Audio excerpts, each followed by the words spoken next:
할렐루야. 진리의 말씀과 그리스도의 사랑으로 충만해지시길 축복합니다. 이 시간 살펴볼 주제는 물 세례를 받았더라도 성령 세례를 따로 또 받아야 구원을 얻는가입니다. 요한복음 3장 5절 말씀에는 이렇게 기록되어져 있습니다. 예수께서 대답하시되 진실로 진실로 내게 이르노니 사람이 물과 성령으로 나지 아니하면 하나님의 나라에 들어갈 수 없느니라. 아멘. 이 구절을 보면 물 그리고 성령으로 거듭나야 한다고 예수님이 말씀하시기에 물 세례를 받고 이후에 성령 세례를 따로 받아야 한다고 주장하는 신학적 흐름이 있습니다. 더 나아가서 성령 세례의 표지는 방언이다. 즉, 방언은 성령 세례를 받았다는 증거다라고 주장하는 분들이 있습니다. 이러한 주장을 세 가지로 나눠서 정리해 볼 수 있겠죠. 첫째, 물 세례와 성령 세례의 관계는 어떻게 되는가? 둘째, 방언은 필수적인가? 셋째, 온전한 기도는 무엇인가? 이 중에 둘째와 셋째는 나중에 기회가 되면 음, 답변해 드리겠고, 이 영상에서는 첫 번째 질문인 물 세례와 성령 세례의 관계에 대해서만 다루겠습니다. 물 세례 외에 성령 세례를 따로 받아야 한다는 주장은 오순절 계통의 신학에서 나타납니다. 순복음 교회에서 이 주장을 펼치면서 방언을 함께 강조합니다.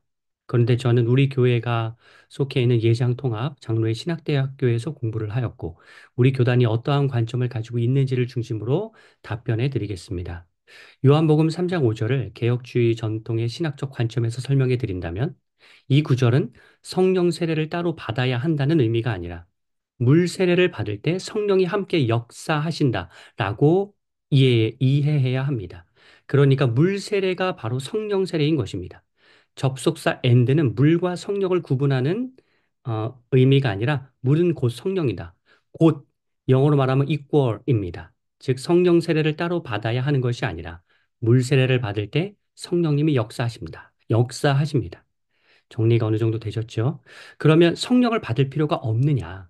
그것이 아니라 성령 뒤에 세례라는 용어를 붙이는 게 신학적으로 부적절하다는 뜻입니다. 신학적으로 엄정하게 표현한다면 우리는 성령 세례가 아니라 성령 충만을 받아야 합니다. 용어를 충만으로 바꿔야 합니다. 과거에 저도 중고등부 시절 여름 수련의 주제가 성령 세례를 받으라였습니다. 만일 제가 신학을 제대로 공부한 이후였다면 그 당시 전도사님에게 말씀드렸겠죠. 성령 세례를 성령 충만으로 바꿔야 한다고요. 그러므로 성령 세례를 따로 받아야지만 거듭나는 것이 아닙니다. 물 세례를 받으면 그것 자체가 성령의 역사하심으로 받은 세례이기 때문에 그것으로 거듭남이 완료되는 것입니다.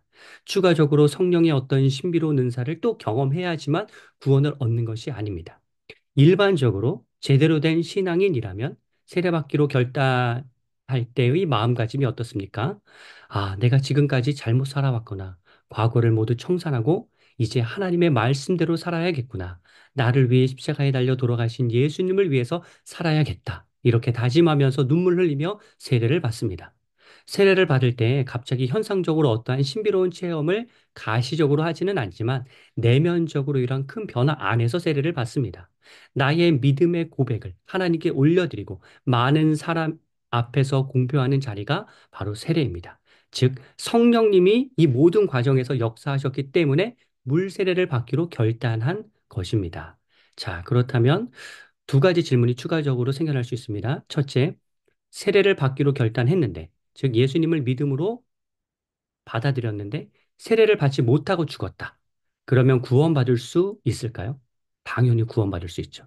둘째, 물 세례를 받았으나 마음에 믿음이 없는 상태로 받았다. 그러면 구원받을 수 있을까요? 그건 확실하게 구원받았다고 말씀드리기가 어렵습니다. 물 세례 자체의 구원의 효능이 있는 것이 아니라 내가 어떠한 마음의 고백을 했는지가 중요하기 때문입니다. 첫 번째 질문의 답변 맥락도 이와 같죠. 비록 물 세례를 받지는 않은 상태이지만 마음이 예수님을 모시고 있기에 구원을 받았다고 보는 것입니다. 그렇다면 예전에 왜 그렇게 성령 세례를 강조했을까에 대한 궁금증이 어느 정도 해결됩니다. 과거에는 그냥 형식적으로 신앙생활하고 물 세례를 받았으니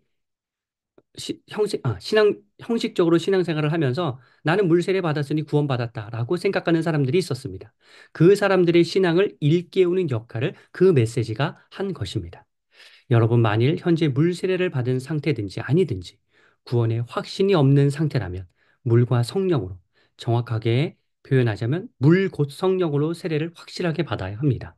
하지만 구원의 확신이 있다면 여전히 넘어지고 실수하여 성화의 과정으로 가는 시행착오를 밟고 있지만 예수님을 믿음으로 받아들이셨다면 성령 세례를 따로 받아야 하는 것이 아니라 날마다 성령 충만을 사모하면서 말씀 읽고 기도하는 자리로 나아가야 합니다. 우리 모두가 성령 충만하기를 간절히 기도합니다.